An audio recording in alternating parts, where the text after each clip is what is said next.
Di sebuah hutan yang rindang, hiduplah seekor burung kecil bernama Cici.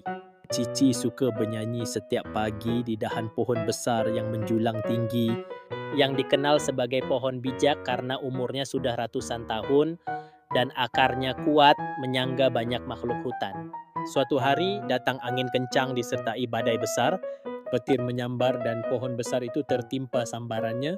Api menyala dan dalam sekejap pohon itu hangus separuh badannya. Banyak burung dan binatang lain yang biasa berteduh di sana menangis sedih. Pohon kita hilang, tempat berteduh kita rusak, keluh mereka. Tapi Cici tidak ikut menangis. Ia justru terbang mendekat, membersihkan abu dari dahan yang masih utuh dan tetap bernyanyi di sana setiap pagi seperti biasa. Kawan-kawannya bertanya, "Cici, mengapa engkau tidak sedih? Pohon yang memberi kita naungan dan tempat bermain kini rusak parah." Cici menjawab dengan lembut, "Aku bersyukur pohon bijak pernah memberi kita perlindungan selama ini. Ia telah berbagi daunnya, buahnya dan dahannya dengan ikhlas tanpa pernah meminta balasan.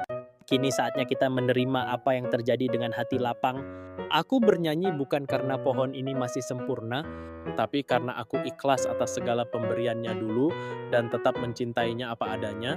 Mendengar itu, pohon bijak yang masih hidup meski terluka berbisik pelan, "Terima kasih Cici. Keikhlasanmu menyembuhkan hatiku lebih dari hujan yang datang." Tak lama kemudian, dari batang yang hangus itu, tunas-tunas baru mulai tumbuh.